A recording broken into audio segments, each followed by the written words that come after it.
Isso daqui, a base, é isso daqui sem essas paredes. É esse chão aqui, a base. É esse chão. Dá para ter aula disso aqui. Mas é pouco. É muito pouco.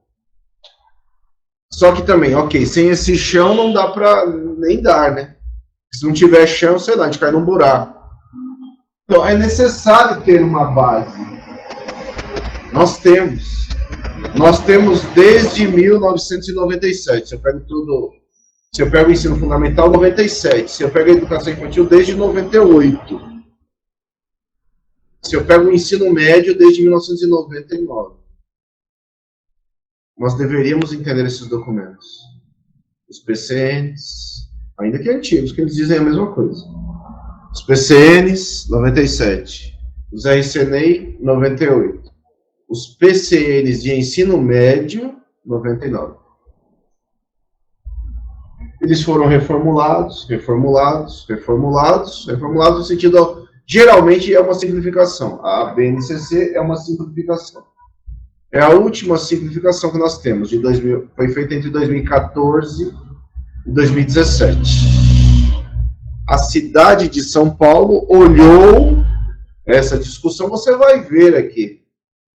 Hoje, acho que hoje eu não conseguirei terminar, então semana que vem você terminará de ver comigo. A discussão sobre a BNCC. Nós vamos olhar a educação infantil, nós vamos olhar a introdução e a etapa da educação infantil. Não são muitas páginas, hein? A BNCC é um documento de caráter normativo, portanto, ela tem normas. O texto completo dela você encontra em qualquer Google da vida aí. Pega no Google, coloca BNCC, você encontra lá o texto inteiro. Aqui vocês vão estar vendo partes que eu acho que são importantes. A pergunta também seria assim, professor, BNCC cai no concurso? Do meu ponto de vista, se vai aparecer, sim, ela vai aparecer no edital, mas eu acho difícil cair, porque o currículo da cidade já é isso aqui. Você se referir ao currículo da cidade, ou escrever, tira a palavra currículo da cidade, escreve BNCC, é a mesma coisa. Você vai ver comigo. É a mesma coisa. Tem um olhar sobre São Paulo que melhora o currículo da cidade em relação a isso aqui. Porque isso daqui é nacional, né? Isso aqui se você estiver lá dando aula lá no Maranhão, você usa isso aqui. Se você estiver dando aula lá na Amazônia, no meio da Amazônia, você usa essa base aqui, para se referenciar. Eu resolvi tratar a base no curso, primeiro porque ela vai aparecer no edital, para você não ficar preocupado. Mas assim, se não aparecendo, é importante para você, para qualquer outro concurso, né? Vamos lá? Pelo menos esse comecinho. Então, a BNCC, vamos pararmos rapidinho. A BNCC, então, é um documento normativo, ele traz normas. Ao trazer normas, nós temos, então, a lei. Vivemos no Estado Democrático de Direitos e existem leis. Nós temos no Brasil, então, a lei da educação, ela tem uma estrutura. E eu penso que é importante você entender isso. Uma estrutura de lei, uma estrutura legal. Nós temos Constituição Federal, a mãe de todas as leis, né? Ninguém pode ir contra a Constituição Federal. Nós temos abaixo dela, na educação, a LDB, Lei Orgânica da Educação, a Lei de Diretrizes e Bases da Educação Nacional é a Lei Orgânica da Educação, só versos sobre educação, são 91 artigos sobre educação. Abaixo da LDB nós temos as diretrizes curriculares nacionais. Eu mostrei aqui, né? Hoje eu enfiei já em algum lugar que não sei onde, mas é aquele ela é grossa assim, né? Grossa assim, tem umas 600, quando impresso tem umas 600 páginas. Mas tudo isso é documento que você encontra na internet. As diretrizes curriculares nacionais. As diretrizes curriculares, então, a Constituição, ela só tem no artigo normativa, que vai do artigo 205 ao 214. Não dá para organizar um país, a educação de um país, em 9 artigos. Então, a Constituição traz linhas gerais. Olha, educação é direito, olha, vale dos 14 aos 17, olha, pode ser pública ou privada, desde que a privada seja concedida pelo serviço público, portanto é uma concessão. Olha, ela se organiza assim, tem dinheiro assim do Fundeb. Olha, tem educação básica, ensino fundamental médio. Olha, além disso, se vira. A Constituição brasileira fala assim, né?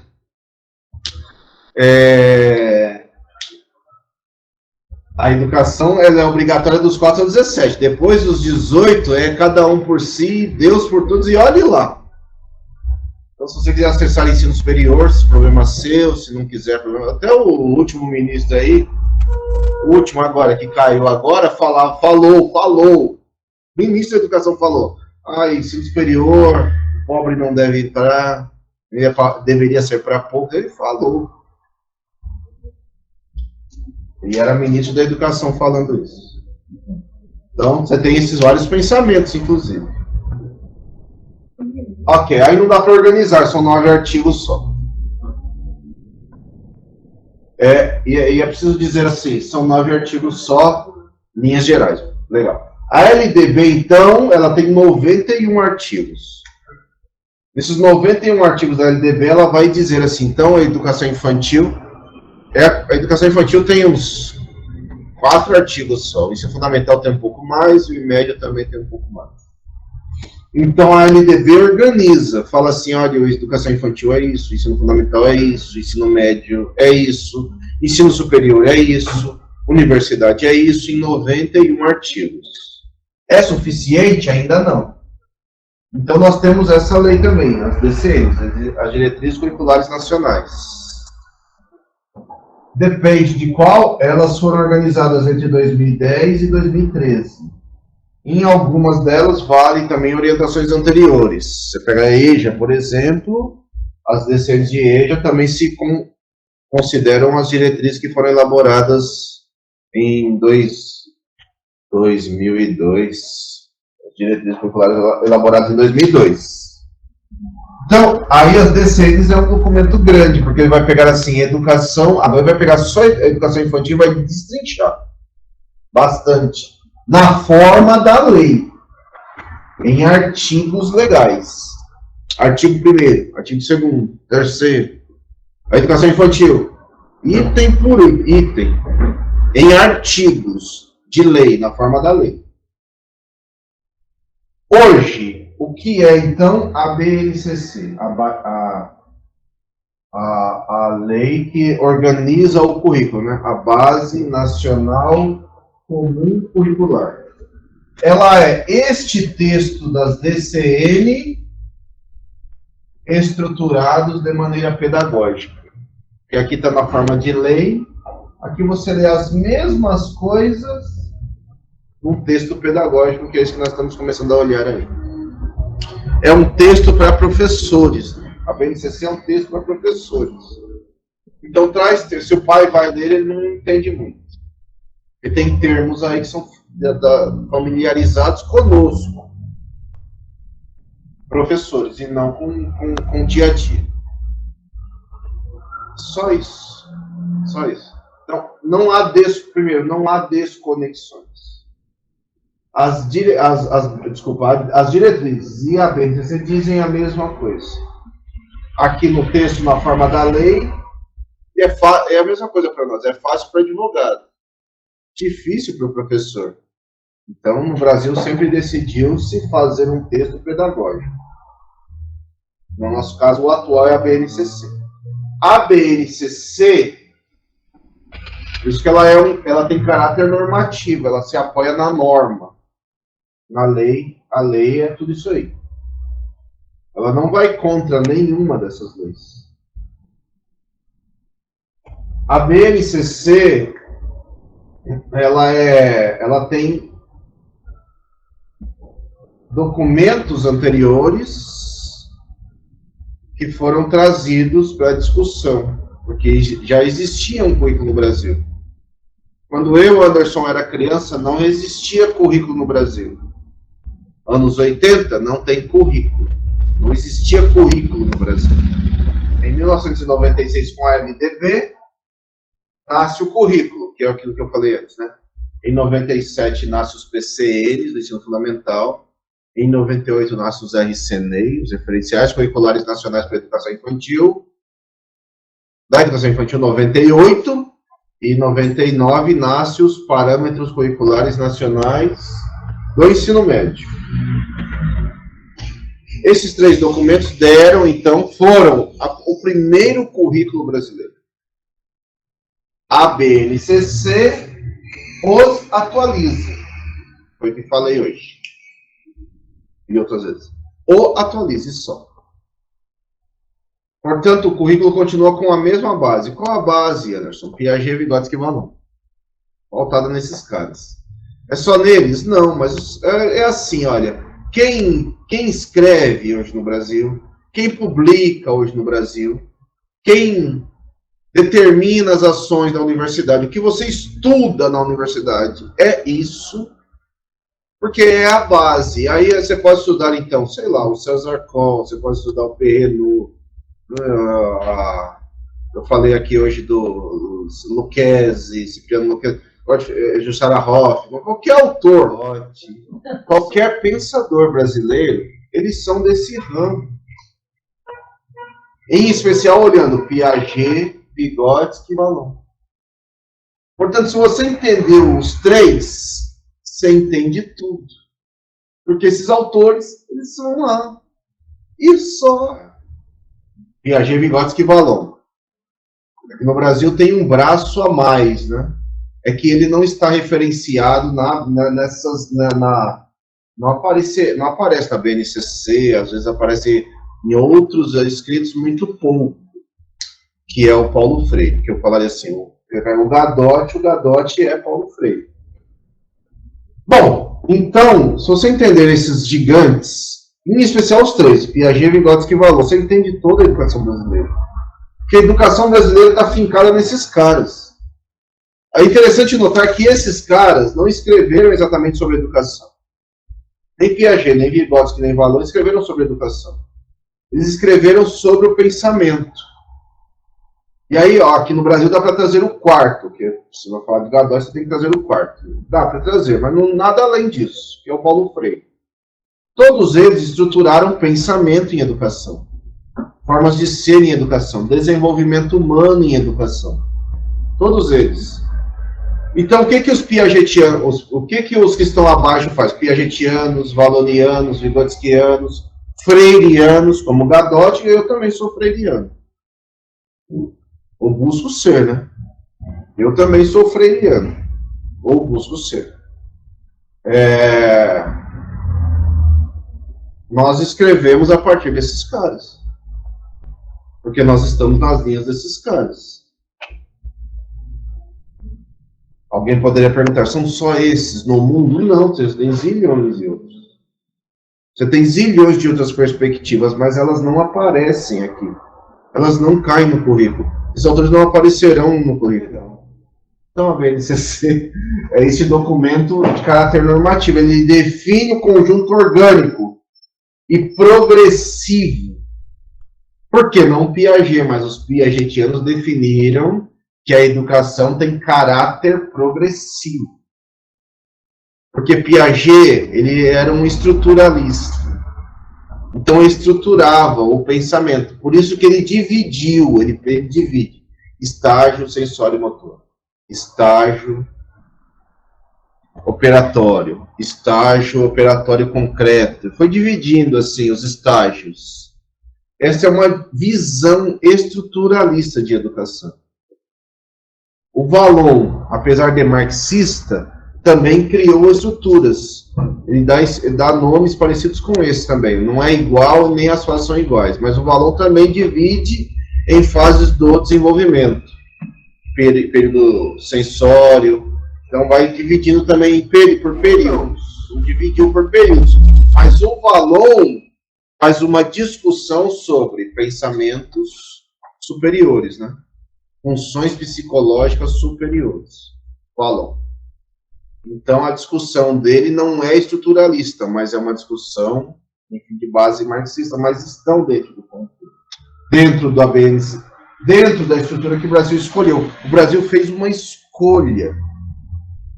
E esta escolha, então, é Piaget, Vygotsky, Vallon, como pitadas do Paulo Freire. Se você entende esses autores, lendo, estudando esses autores, você entende a educação brasileira. Toda.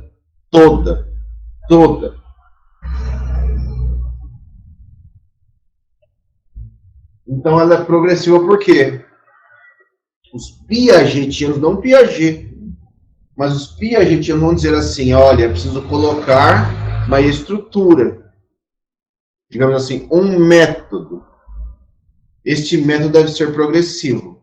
Veja, uma piagetiana importante no Brasil. Ela já não aparece mais nos concursos, porque os livros dela são antigos. Mas, se você entendê-la, você entende essa parte. Uma piagetiana, que é Emília Ferreiro, argentina. Emília Ferreiro. Os livros dela, e o principal dela, que é com a Ana Teberoski, já não cai mais em concurso, que é a Psicogênese da Língua Escrita, o livro. Porque é um livro antigo, mas está lá. Está em todo qualquer concurso. Como se alfabetiza dentro do campo chamado construtivista. Que são etapas. Período a garatuja, a valorização da garatuja. A garatuja, o rabisco não tinha nenhum valor. A garatuja tem um valor. A garatuja, o período pré-silábico, silábico alfabético. Então, é uma estrutura. E tem um passo a passo progressivo. Na BNCC também é uma progressividade. Ou seja, os saberes estão estruturados na BNCC de acordo com sequência pedagógica. Progressiva. Que são os códigos, né? Quando você olha a BNCC, quando você olha a matriz de saberes, está também na matriz de saberes do ensino fundamental e da EJA, não tem da educação infantil, da cidade de São Paulo, que é mais livre, mas na BNCC tem. Mas você tem no ensino fundamental e EJA, você tem uma matriz estruturada, que é uma tabela onde você vê uma sequência didática, uma sequência pedagógica. Conjunto progressivo. Nenhuma novidade nisso. Isso é conhecido desde os anos 70, por exemplo, pelos piagetianos, desde os anos 70.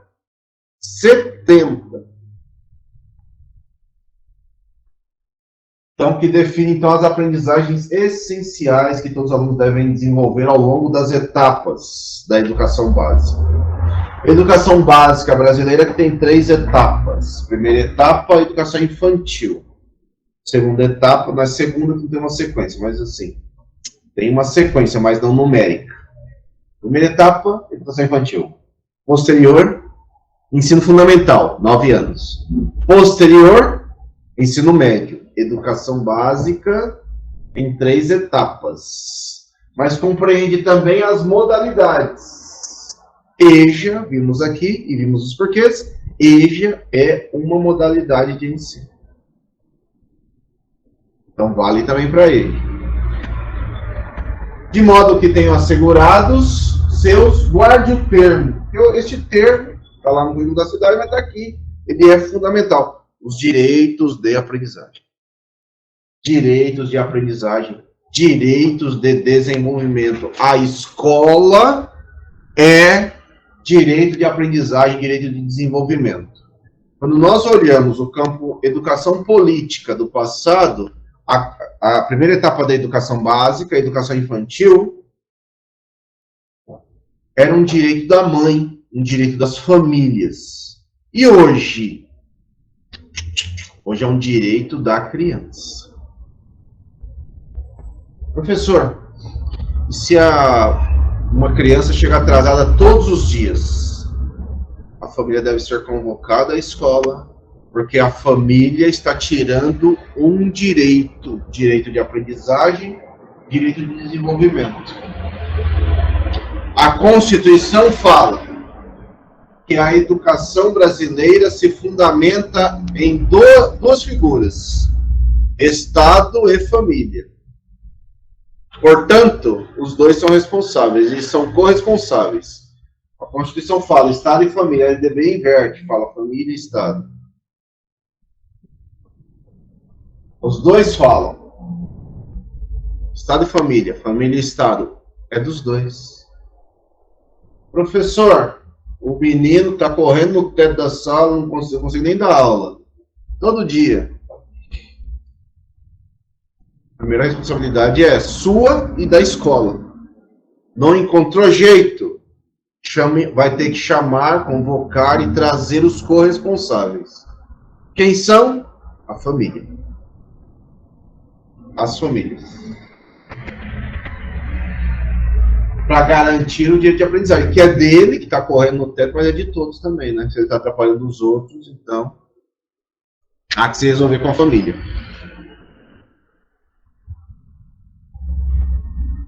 E não resolveu, aí começam a entrar outros atores, mas inicialmente são esses dois. Então, este documento que traz as normas aplica-se à educação escolar. Vê que no Brasil, a LDB, você vê que essa semana foi aprovada na Câmara uma mudança. Essa mudança, ela vai ter que mexer lá na LDB, porque a LDB fala que a educação se dá num lugar. Qual lugar? A escola. Então, tem uma lei de uma deputada, para fazer essa coisa que o Bolsonaro prometeu aí, né? Que é criar escola em casa. Você vê que qualquer pessoa que pense viu que a pandemia forçou a escola em casa e não deu certo. A pandemia forçou a escola em casa e não deu certo. Deu tudo errado, aliás. Mas tem doido para tudo, e a gente vota desses doidos, então tem esse projeto que foi aprovado na Câmara já.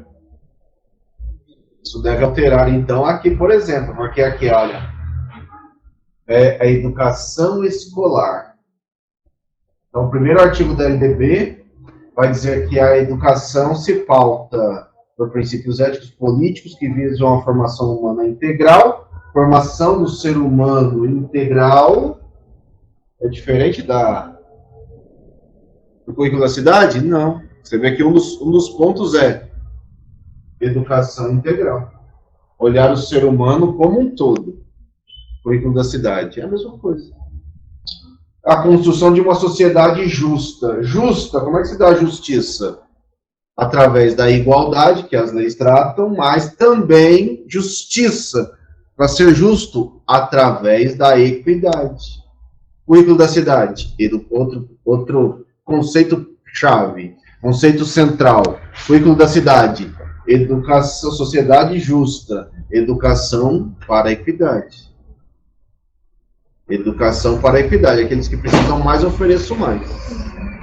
Justa, democrática. Democrática eu tenho direito de discutir, eu tenho direito de opinar, eu tenho direito de me posicionar, eu tenho direito de ser, eu tenho direito de me definir como eu desejar, apesar da sociedade ser violenta e antidemocrática.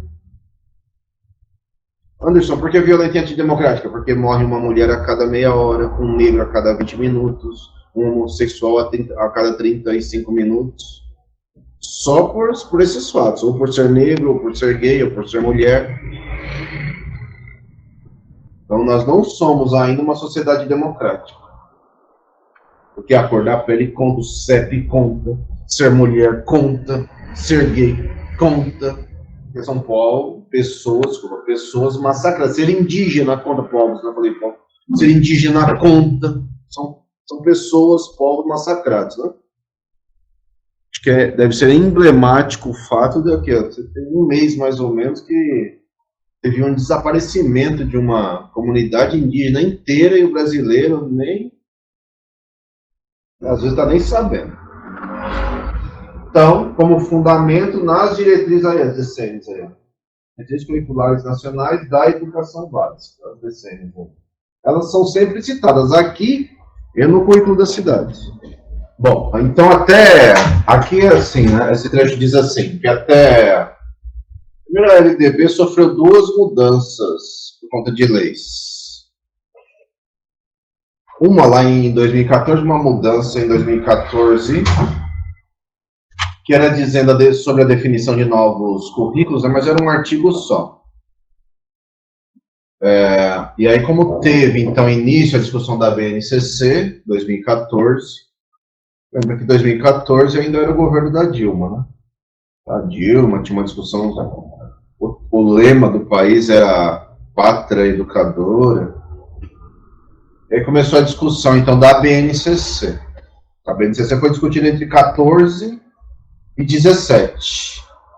Em 17, a BNCC tem as suas versões, primeiras versões, aprovadas pelo Conselho Nacional de Educação. Tudo no Brasil se define em conselhos. Então, nós temos um Conselho Nacional de Educação. O Conselho Nacional de Educação aprovou as primeiras mudanças na LDB, na BNCC, em 2017. O trecho aqui diz, então, que essas mudanças vão parar na LDB. Então, uma lei vai alterar a LDB, que são alguns... Você vê que não existia, então... na LDB, esse artigo. Tem artigo 35, a letra A. A letra A significa que ele é um anexo. Ele foi incluído, ele não existia até então. Porque até então, o currículo nacional, ele era definido de maneira genérica. Para a educação básica, de maneira genérica. A partir da BNCC, decidiu-se dar valor a etapas que não tinham valor até então. Como, por exemplo, o ensino médio. Então, tem mudanças aqui, tem mudanças em outros lugares da LDB em 2017. Não são muitas, mas temos. Talvez um outro exemplo de mudança, não escrita aqui, é sobre língua estrangeira, né? O ensino de língua estrangeira. O ensino de língua estrangeira, antes ele era língua estrangeira, agora, desde 2017 para cá, ele é língua inglesa. Segunda língua é língua inglesa. Então, a nossa segunda língua que é ensinada nas escolas é o inglês, de 2017 para cá. Ela pergunta aqui, tem algumas prefeituras que eram espanhol, então, até 2016 podia escolher, podia ser o espanhol. A segunda língua podia ser o espanhol, podia ser qualquer língua, aliás. Aqui em São Paulo, um exemplo é assim, na região da Moca, que se auto-intitula um bairro italiano, o segundo idioma em algumas escolas da prefeitura era o italiano. Então você nem precisava do inglês, ou você não precisava ter o inglês. Agora, em 2017 para cá, a segunda língua é obrigatoriamente o inglês. Então, se uma prefeitura quer ensinar o espanhol, ela tem que colocar o espanhol como terceira língua. Pode, mas aí espanhol já é a terceira língua. Pode ser Libras, terceira língua. Pode ser, sei lá, grego, terceira língua.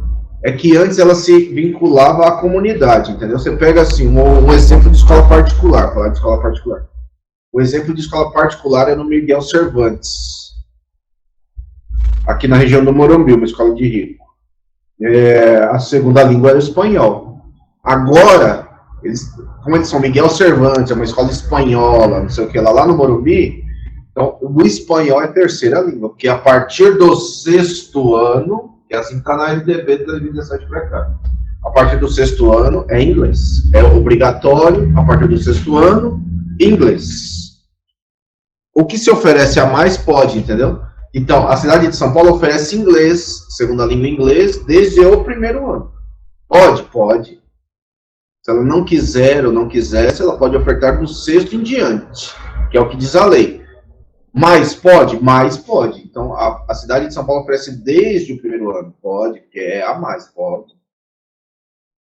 E alguma escola ou a prefeitura pode ofertar outras línguas? Pode, mas aí elas surgem como terceira língua. Não à toa, nos últimos anos, o governo do estado de São Paulo, governos estaduais e a prefeitura agora, começa a organizar centros de línguas, né, por aí.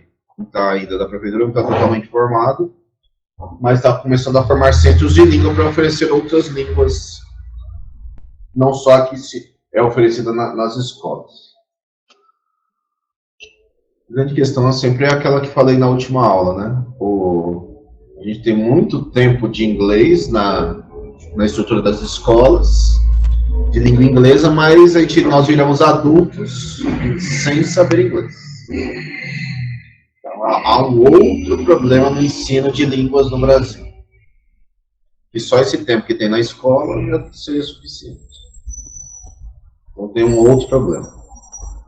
Então, a BNCC vai definir os direitos e objetivos de aprendizagem, como nós já vimos. Então, vai organizar como é que devem se estabelecer as respectivas habilidades e competências. Acho que nós já falamos de habilidades e competências, mas é sempre bom falar, né? Simplificando muito, habilidade é qualquer coisa que eu faça, qualquer verbo é uma habilidade. Andar é uma habilidade, falar é uma habilidade, ler é uma habilidade, habilidade. Ler é uma habilidade, escrever é uma habilidade. Portanto, qualquer verbo é uma habilidade. São coisas que nós fazemos, é uma ação humana. Competência aí já é uma outra coisa. Competência depende de repertório. Aí depende daquilo que nós vimos aqui na matriz de saber. Depende de repertório, depende de analisar, depende de entender aquilo como pensamento crítico, depende de autoconhecimento, depende de todos aqueles pontos lá. Aqueles 9 pontos. Mas a competência, ela é algo mais elaborado.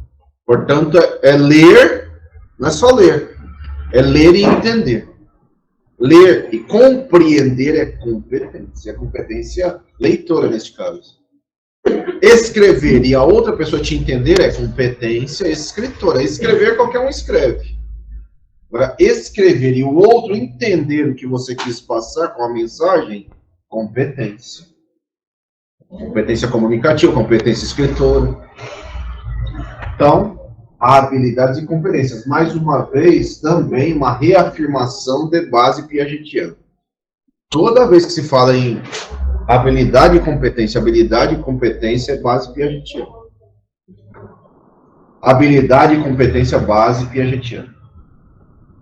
Muitas vezes, autores não gostam de trabalhar habilidade, os termos, né? Habilidade, competência e habilidade. Os autores não gostam. Alguns autores dessas linhas não gostam. Então, às vezes, eles trabalham assim, atitudes e valores. É a mesma coisa. Você tem, no currículo da cidade não, no currículo de São Paulo, para compor o currículo, tem muitos autores, né? Lá no final do currículo da cidade tem a bibliografia. Inúmeros daqueles autores não gostam de escrever habilidade e competência.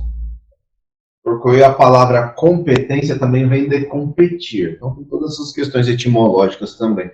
E a palavra competência, ela significa a mesma coisa que competir.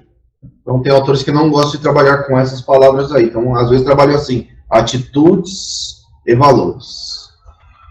Então, habilidades para alterar atitudes, habilidades para alterar valores sobre o que pensamos das coisas e do mundo. A escola, competência e habilidade. A escola é a escola da transformação. A discussão é essa. A escola é a escola de transformar pessoas. Por isso, nada simples. Então, olha aqui, maneiras diferentes para designar algo comum. Aquilo que os estudantes devem aprender na educação básica. O que inclui tanto os saberes quanto a capacidade de mobilizar esses saberes. Mobilizar esses saberes é que a gente aplicado. O que eu ensino, mais uma vez, aqui também na BNCC, dizendo, a escola ensina saberes que se conectam com o mundo. E eu já devo ter dito aqui, se não disse, digo agora, mas acho que já disse. A melhor forma de estudar, meia hora por dia, todos os dias, é aplicando. Você lembra de coisas que eu falei aqui, vai lá e aplica.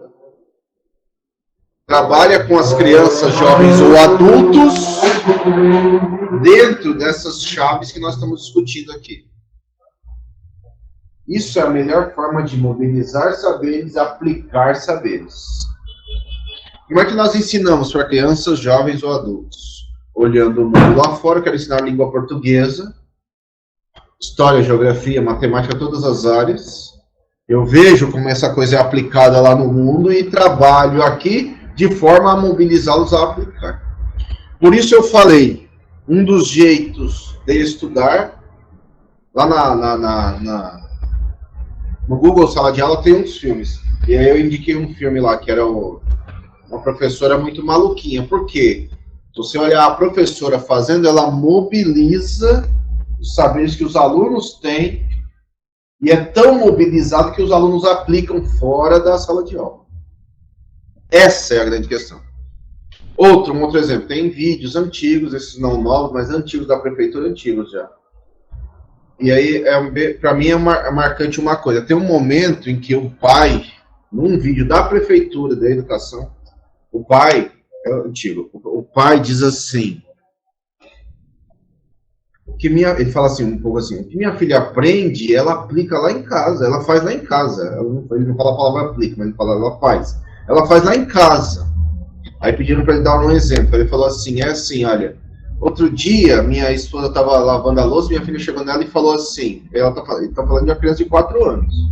Minha filha chegou nela e falou assim, na minha esposa, mãe, não tem que juntar mais louça para lavar. Por quê, minha filha? Porque se você juntar mais louça, você gasta menos água para lavar a louça. Então, é uma criança de 4 anos mobilizando os saberes que ela discutiu. Qual que é o saber que ela está discutindo? É saber que se relacionar ao meio ambiente, é saber se relacionar à economia de água. Eu poderia ligar no ODS lá, né? Água, né? Água no planeta, né? Salvar a água no planeta. Que ela está dizendo, para ela juntar mais louça para lavar, lavando quando tiver maior quantidade, para economizar água. E ela explica para a mãe. Aí o pai também fala assim, aí outro dia foi fazer não sei o que lá, ela falou a mesma coisa, não sei o que lá era assim, lavar o carro. Outro dia, ela bateu lá na porta, você vê, assim, a gente vira chato, né? Isso é democracia. Ela bateu lá na porta porque eu estava tomando um banho, estava demorando muito. Pai, não pode demorar tanto no banheiro. Então, é uma sociedade democrática, uma sociedade que todos falam. E não uma sociedade dos calados. E não uma sociedade dos invisibilizados. E não uma sociedade de baixar a cabeça, né? As minhas aulas falam um pouco assim, né? Da música do Gonzaguinha, né? A música do Gonzaguinha diz... 1979, essa música. Você deve aprender a baixar a cabeça e dizer sempre muito obrigado. São palavras que ainda te deixam dizer por ser homem bem disciplinado. Então, é ele lá no meio da ditadura criticando a ditadura. Então, você deve aprender a baixar a cabeça e dizer sempre muito obrigado. Ok, obrigado a gente deve dizer sempre, mas a sociedade democrática não é uma sociedade nem de calar a boca, nem de baixar a cabeça, nem de que é assim mesmo. É uma sociedade onde as pessoas se comunicam o tempo todo. Por isso tem que aprender a falar, se comunicar, perguntar, questionar o tempo todo. E por isso a necessidade de você passar num concurso para fazer tudo isso. Na escola, como professora. Porque você não vai esperar, né? É outra música. Quem sabe faz a hora, faz agora, faz a hora. Não espera acontecer. Do Geraldo Vandré. Então, a BNCC é referência brasileira na formulação dos currículos. Em todas as redes. Em todas as redes, inclusive a particular. Algum louco, aqui brasileiro é uma coisa a ser estudada, hein? O brasileiro vai fala assim, a escola particular é melhor. Olha, onde, filho? Onde? Prova, mostra que não é. Não é. Porque ela é o mesmo sistema. É o mesmo. O mesmo. A diferença é essa. A diferença é que o pai paga, então ele cobra. Na pública ele acha que é de graça, então ele não cobra ninguém.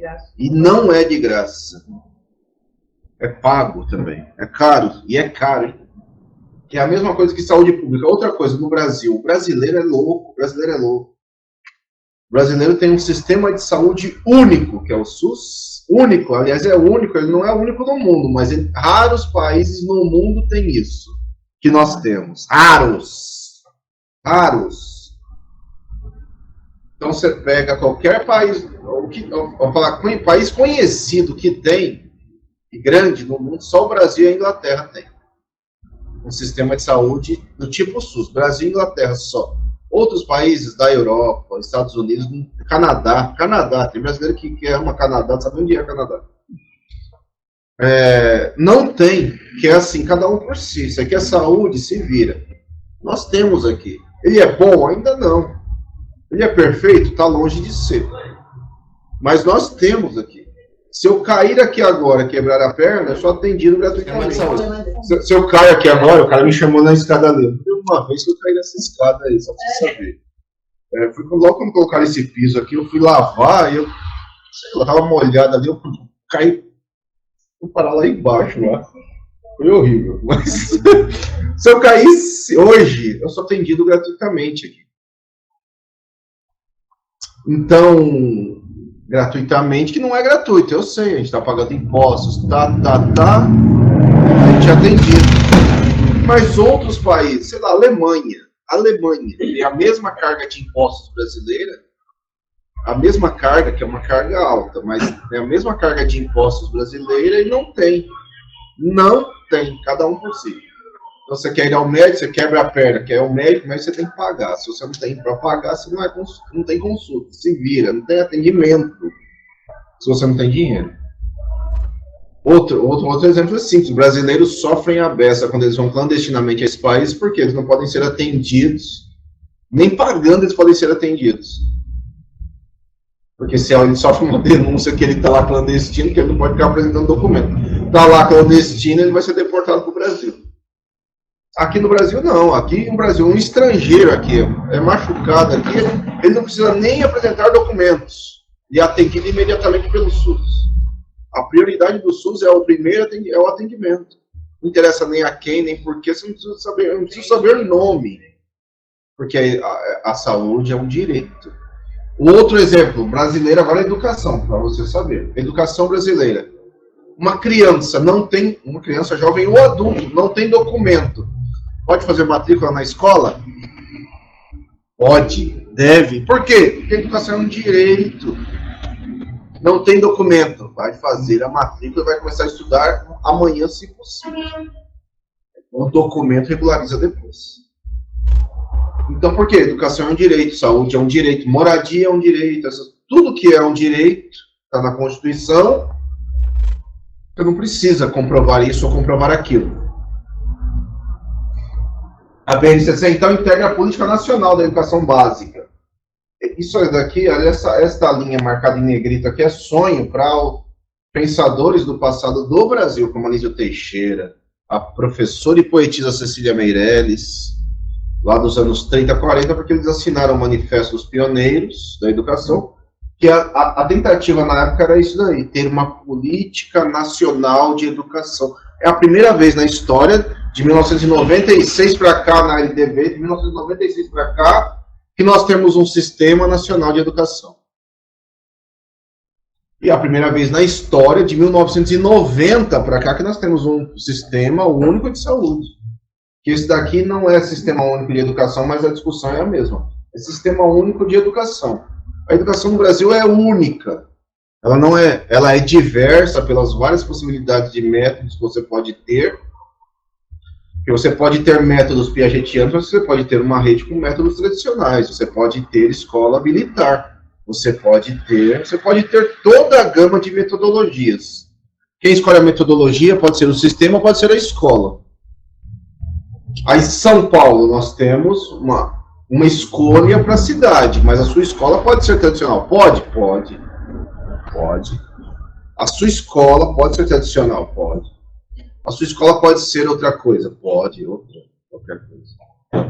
Pode, desde que você não fira as leis nacionais.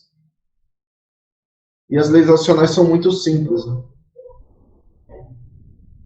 Então você pode ter uma escola militar, uma escola da Prefeitura de São Paulo pode virar essa escola militar do Bolsonaro aí? Pode. Basta ela decidir em conselho de escola. Então, é uma política nacional, mas ela é diversa, ela é plural e é possível dizer, já que ela é plural, que é assim que está na LDB e na Constituição, ela é democrática. Porque você pode discutir na sua comunidade e dizer, não, aqui nessa escola nós vamos implantar tal coisa, nessa escola nós vamos implantar tal coisa, nessa escola nós vamos implantar tal coisa. É possível? Sim. O maior problema é o fato de os professores, que devem ou deveriam saber disso, não fazerem movimentos para isso nas suas escolas. Isso é grave. O professor fica lá, baixando a cabeça e dizendo muito obrigado e com medo de diretor. Se ele é concursado como diretor, não faz o menor sentido. Mas... ok. Alinha políticas. Ok. Então, e as políticas, porque elas são colaborativas, guarde o termo. Então, o governo federal contribui com os estados, aqui não é bem aqui, mas é assim, contribui com os estados e os municípios. Há um regime de colaboração. Então, o que Taboão faz? Pega o primeiro que tem, pode pegar o primeiro que tem acima. Qual é o primeiro que tem acima? O governo do estado de São Paulo, que hoje é chamado de currículo paulista, pode pegar esse. Se não quiser esse, porque acha que não presta, mas eles são todos alinhados, né? Se não quiser esse, a cidade de Taboão pode pegar do governo federal, os documentos do MEC, que tem BNCC e outros documentos para organizar o seu sistema de ensino. Esse é um regime de colaboração, mas todos interligados. Todos interligados. Então, espero que a BNCC ajude a superar a fragmentação das políticas educacionais. Coloque e fortaleça o regime de colaboração entre as três esferas, que acabei de falar, governo federal, governo estadual e governos municipais, regime de colaboração, e a BNCC seja aquela que mostre a base, ou seja, qual é a qualidade da educação brasileira, que é só o piso, né? Só o piso, é base, só o piso. Que deveria ir além disso e ainda não vai. Está longe de ir. Ao longo da educação básica, educação infantil, fundamental e média, as aprendizagens definidas da BNCC devem concorrer para assegurar aos estudantes 10 competências. 10 competências que consubstanciam os direitos de aprendizagem, os direitos de desenvolvimento. O que as escolas ensinam hoje? Essas 10 competências. Ao definir essas competências, o que é competência? É a mobilização de conhecimentos, conceitos, procedimentos e de habilidades, que são práticas do fazer. Né? Aprender, porque um dos pilares era, em 1990, aprender a fazer. Mas é do pensar, é socioemocional. Agora surgiu a grande coisa. Depois, os profetas surgem depois de grandes problemas, né? Nós tivemos a pandemia, nem acabou ainda, ok? Nós tivemos a pandemia, e aí agora, qual que é a discussão? A discussão é que as questões socioemocionais são um grande problema da escola. Essa é uma discussão, falar que isso é de agora, é desconsiderar que é uma discussão que tem que vem desde 96. Só se agravou, mas está aí presente. O problema é que antes a gente não fazia. Agora, será que nós vamos fazer? Não sei também, mas é base da competenciabilidade. Então, parece que agora a salvação do mundo está aí, mas não está, porque essa é uma discussão que já vinha antes. Então, competência é a junção de conceitos, procedimentos, formas de fazer, pensar, prática, questões socioemocionais, questões do pensar, que mudam atitudes, olha lá, atitudes e valores. Que mudam atitudes e valores. E a escola ensina para resolver demandas complexas do dia a dia. E a escola ensina para resolver problemas do pleno exercício da cidadania. Ensino fundamental. A escola ensina para resolver problemas do mundo do trabalho. A educação básica faz tudo isso. Será que faz? Aí está a questão. Será que faz? Está em tudo quanto é documento. Por que ainda não faz? Está em tudo quanto é documento desde 96. Por que não faz? Desenvolver as competências, que é essa junção dessas várias coisas. Aí a escola ensina a vida lá fora.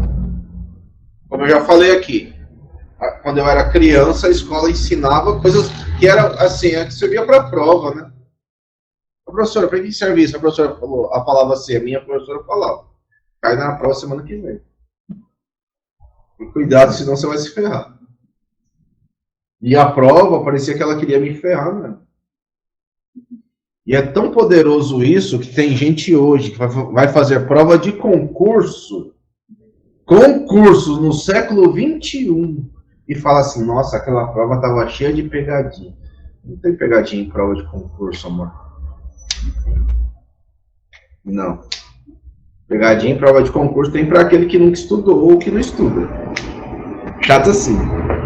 Aquele que nunca estudou, não estuda, tá cheio de pegadinha, tá cheio, né? Porque a vida também tá pregando peça nele a toda hora. Não tem pegadinha em concurso. Tem sei ou não sei. E lógico, eu já disse aqui, a prova tem distratores. Esses distratores estão colocados lá propositalmente. Propositalmente. A pergunta poderia ser assim, ó. Palavras com entre essas duas aqui, ó. Entre quais dessas duas palavras você acha mais adequada à educação? Não sei se em casa não deve dar para ler, mas eu leio. Transmissão ou transformação? Qual das duas é mais adequada à educação brasileira? Transformação. Se a pergunta é buscar um treco certo na educação brasileira, tem a letra A, letra B, tem outras. Olha, pensando só nessas duas, esta palavra aqui, ela tem função. Na educação brasileira, essa daqui não. Nas minhas aulas eu mesmo falo aqui, olha, transmitir é complexo, hein? Porque transmitir tem a ver com mosquito da dengue. E no Brasil é isso. Agora sim, nos Estados Unidos, transmissão tem muito mais a ver com transformação. Nos Estados Unidos, mas você não está nos Estados Unidos.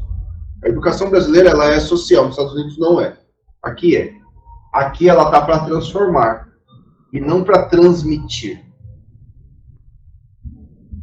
Porque se é transmissão, então tudo vai continuar igual.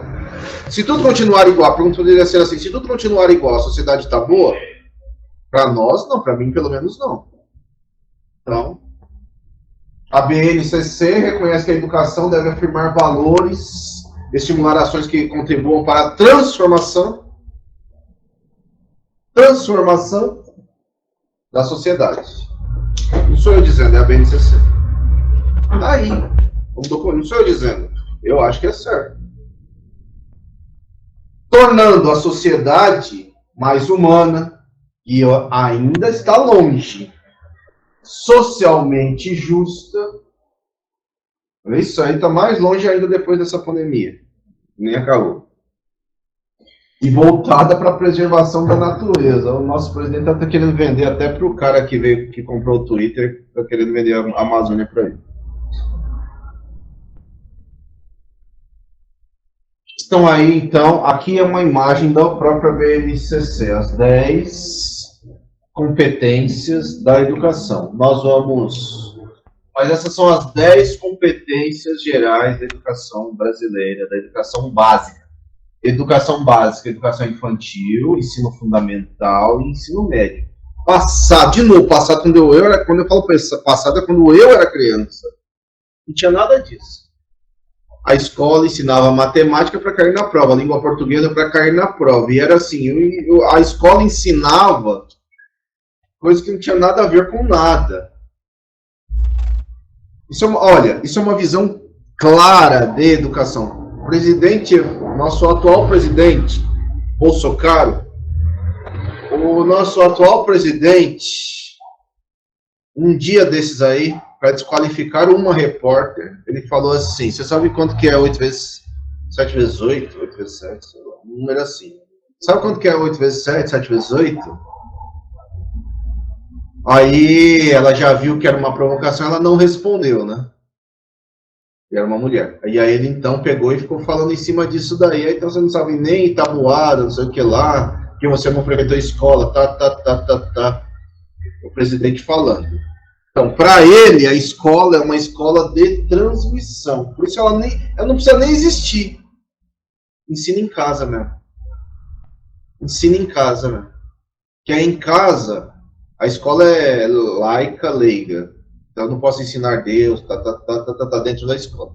Mas em casa eu posso ensinar isso, não estou falando que é bom ou ruim.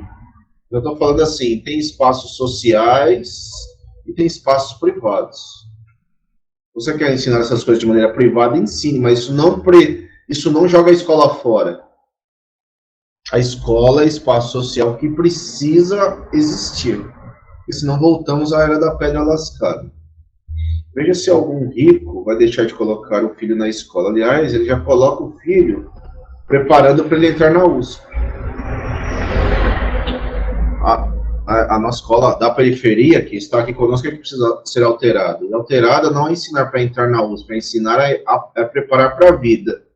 É que talvez a USP, por ser escola pública, ela também é parte da vida e precisa ser ocupada pelas pessoas, por nós. Então, a educação do Bolsonaro, nesse momento, ele está falando, aprenda a tabuada. A escola que ensina a tabuada. Anderson, você está dizendo que a escola hoje não precisa ensinar a tabuada? Eu falaria, é verdade, isso aí. Porque se eu quero usar a tabuada é uma informação. Eu pego e uso o celular. Eu pergunto para o Google. Eu preciso entender o fundamento. Isso eu preciso entender. Isso a escola precisa ensinar. Por que 7 vezes 8 é igual a tanto? Aí eu preciso entender o que é isso aqui. Para que chega nisso aqui. Porque na verdade isso aqui é só um texto, né? 7 vezes significa 7 mais 7 mais 7 mais 7, 8 vezes. Anderson, lá na escola, o grande problema dos nossos professores de agora, eu tenho 41 anos, mas na minha época era 7 vezes 8. Eu vou te falar, eu aprendi a estratégia que 7 vezes 8 dando aula. Por quê? Eu tive que estudar.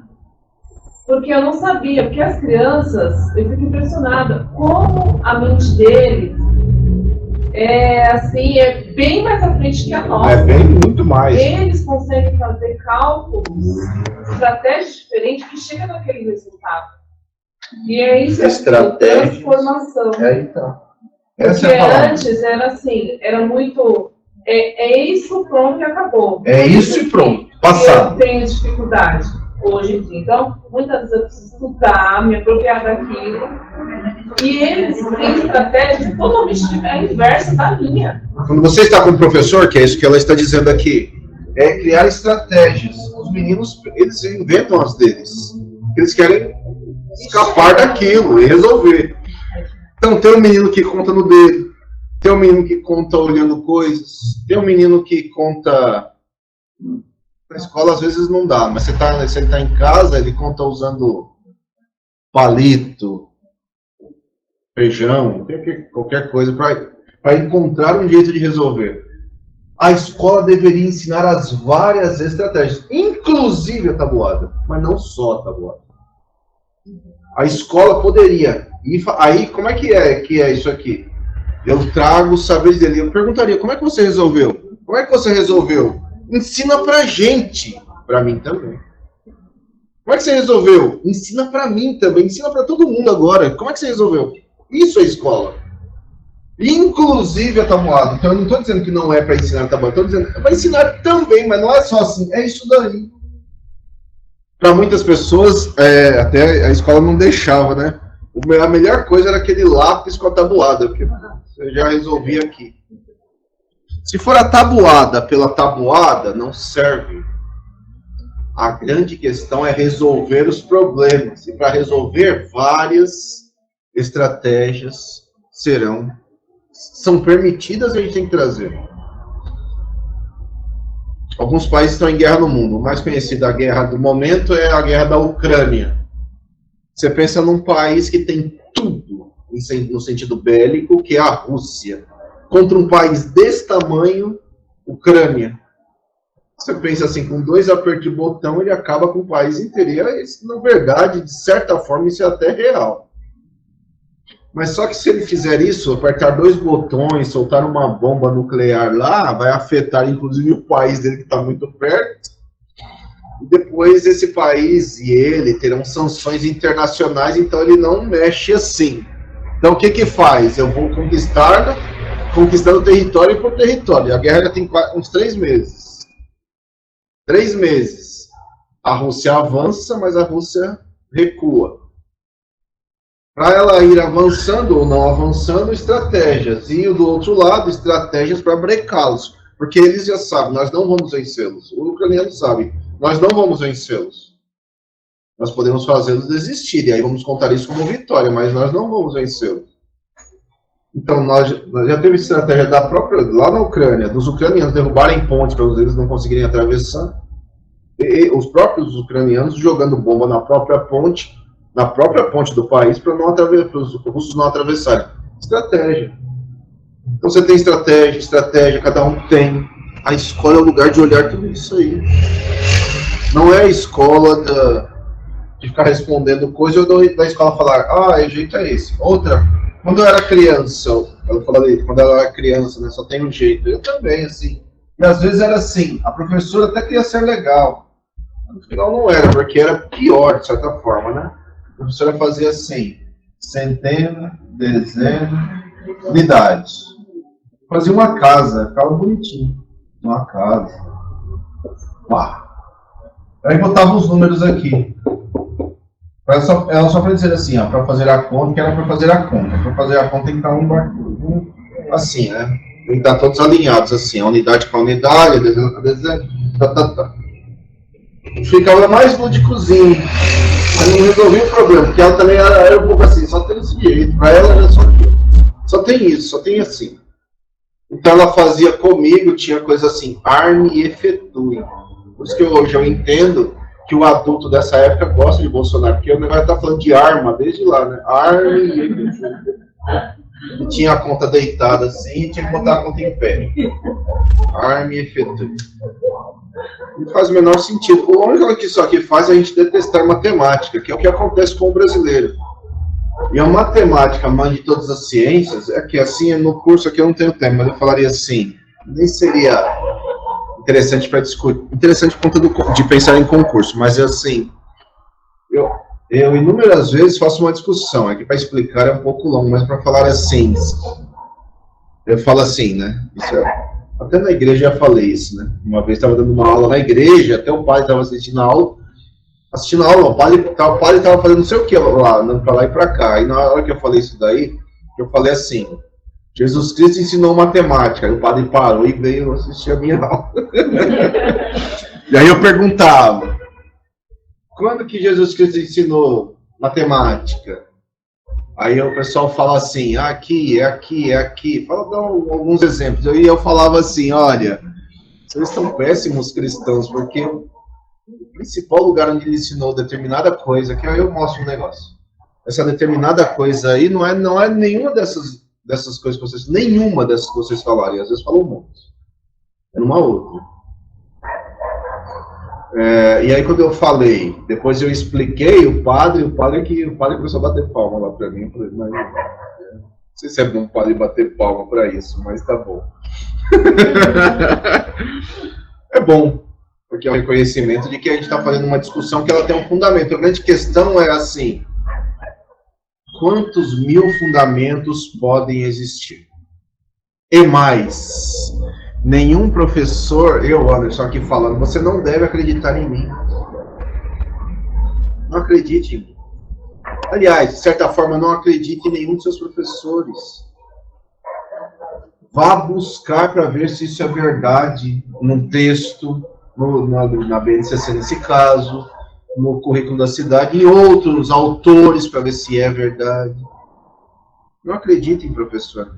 Professor é profeta, portanto, professor professa, o nome já diz. Professor professa. Profecia nem sempre se cumpre. Hoje nós só vamos olhar competências gerais de toda a educação básica, juntando todo esse tempo aí dos 4, falar a verdade assim, primeiro vamos pegar a etapa obrigatória, dos 4 aos 17. São 13 anos, não? No mínimo, né, de educação. 13 anos, 4 a 17, 13 anos. Mas se nós ampliarmos como primeira etapa da educação básica, porque é assim, não é obrigatória, mas é assim, né? É desde a creche, né? Então seria logo depois de um ano, né? Vamos pensar assim, de um ano, para ficar mais fácil, até os 17. Então seriam 16, quase 17 anos de educação. Para trabalhar tudo isso aí, ó, em 13 ou 17 anos. Valorizar e utilizar os conhecimentos historicamente construídos. Quais são os conhecimentos historicamente construídos? São língua portuguesa, matemática, história e geografia, esses aí nos trouxeram até aqui. Conhecimentos historicamente construídos sobre o mundo físico, social, cultural e digital, portanto, as novas tecnologias interessam. Bobo. O professor hoje não pode, está na moda, o que está na moda hoje digital, olha, hoje está na moda fazer podcast. Um professor hoje em dia não pode deixar de fazer o podcast com seus alunos. Sinceramente.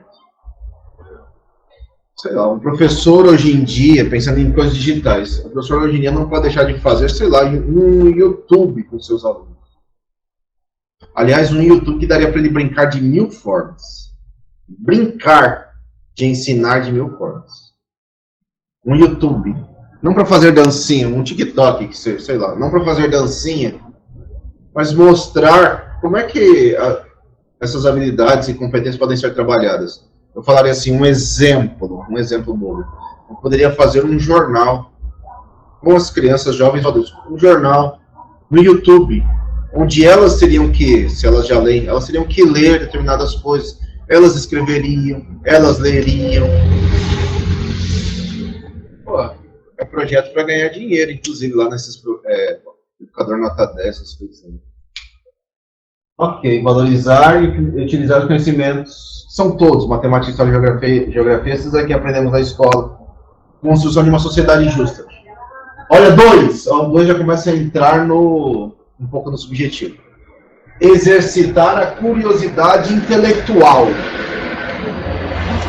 Curiosidade intelectual. A escola é a escola da pergunta. Eu deixo as crianças curiosas, jovens curiosos, adultos curiosos, e não respondedores de perguntas que eu faço.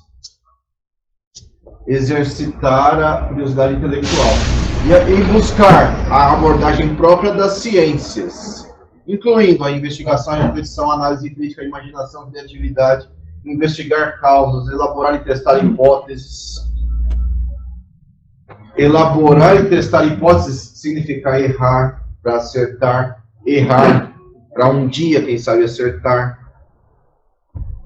Formular e resolver problemas, criar soluções, criar estratégias, criar várias fórmulas a partir deles mesmos e do que você tem também. Valorizar e fruir as diversas manifestações artísticas. O fruir é deixar com que ela te toque, a uma obra de arte, né? As diversas manifestações artísticas e culturais, das locais às mundiais. E também participar de práticas de produção. Todos somos artistas. E assim, olha, quem está em casa não dá para ver, mas aqui tem uns quadros ali. Lá em cima, aqui, tem um quadro ali colorido. Eu falei, o que é fruir? É olhar aquele quadro, por exemplo, colorido e sentir. Para uns é alegria, para outros é tristeza, para outros é não sei o quê, para outro é um machado, para outro é um prego. Para cada um é um, isso é fruir. Para cada um flui de um jeito. 4. Utilizar diferentes linguagens, verbal, ou oral, ou visual motora, libras, escrita corporal, linguagem visual, linguagem sonora, linguagem digital, conhecimentos das linguagens artística, matemática, científica, para se expressar, para dividir informações. Lembra que nos nossos círculos lá tinha que era comunicação. Compreender, utilizar e criar tecnologias digitais de informação e comunicação de forma crítica, significativa, reflexiva nas diversas práticas sociais. Eu abro o Facebook com os meninos, com adultos, com as crianças, e a gente pode fazer coisas lá. Posso fazer avaliação lá, eu posso trabalhar lá, eu abro o TikTok com eles e falo, olha, tem coisa que é nociva, tem coisa que é ruim, tem coisa que não serve para nada, mas você vai discutir o seu ponto de vista, vão trazer o deles, vamos discutir. Porque não é só usar, e ninguém discute isso com essas pessoas. 6. Valorizar a diversidade de saberes. Todos os saberes importam, preciso me encontrar com esses saberes. E aqui, olha, falar então, entre eles, as relações próprias do mundo do trabalho. Estou trabalhando com jovens, estou trabalhando com adultos. Como é que eu trago o mundo do trabalho, o exercício da cidadania, projeto de vida? Qual é o seu projeto de vida? Com liberdade, com autonomia, valorizar a diversidade de saberes. Lembra daqueles 9 que estavam postos no currículo da cidade que nós olhamos aqui de EJA? Que são os mesmos que aparecem no ensino fundamental, os mesmos. Falei aqui na aula. Aqueles 9. Eles só excluem, esses outros estão todos lá, com outros nomes. Mas é a mesma coisa. Excluem só esse daí, ó. Que aquele ali fala mais do mundo do trabalho. Como a escola que é voltada para o ensino fundamental, o mundo do trabalho ele é deixado um pouco de canto, porque o mundo do trabalho é para ser observado lá no ensino médio. A Prefeitura de São Paulo trabalha com o ensino fundamental, né? Tem 8 escolas, mas o olhar mesmo é no ensino fundamental. Então, você vê, você tira aqui e ficam 9. São os que estão lá. A BNCC e o currículo da cidade são a mesma coisa. Olhar aqui é como olhar lá. Uma linguagem um pouquinho diferente, né? Lá estão palavras. 7. Argumentar com base em fatos, dados, informações confiáveis. Eu falaria assim, lá isso aí está lá no pensamento, tá um pouco naquele pensamento crítico, pensamento argumentativo. Informações confiáveis para formular, negociar, defender ideias, defender ponto de vista, defender conceitos, defender ações que promovam os direitos humanos, a consciência socioambiental. Aí podem entrar os 17 ODS. 8. Conhecer-se, apreciar-se, cuidar da sua saúde física, da sua saúde emocional, compreendendo-se na diversidade. De novo, lá nos 8 círculos lá, talvez você vai lembrar de um item que falava de autoconhecimento, autocuidado. 9. Exercitar a empatia, o diálogo, a resolução de conflitos e a cooperação. Fazer junto. 10. Agir pessoal e coletivamente, individualmente e coletivamente, com autonomia. Você faz suas escolhas. Responsabilidade, flexibilidade, resiliência, né? Persista, resista, faça até o fim, não desista. Isso é algo que se ensina, né? E determinação, tomando decisões com base em princípios éticos. Princípios onde todos possam participar, democráticos. Princípios que todos possam estar juntos, também opinando, inclusivos, sustentáveis e solidários. Na semana que vem, nós acabaremos voltando neste ponto. Mas, enfim, você vai vendo comigo que a BNCC, como o ídolo da cidade, olhou para a BNCC e foi puxando todos os termos de lá, os dois dizem a mesma coisa.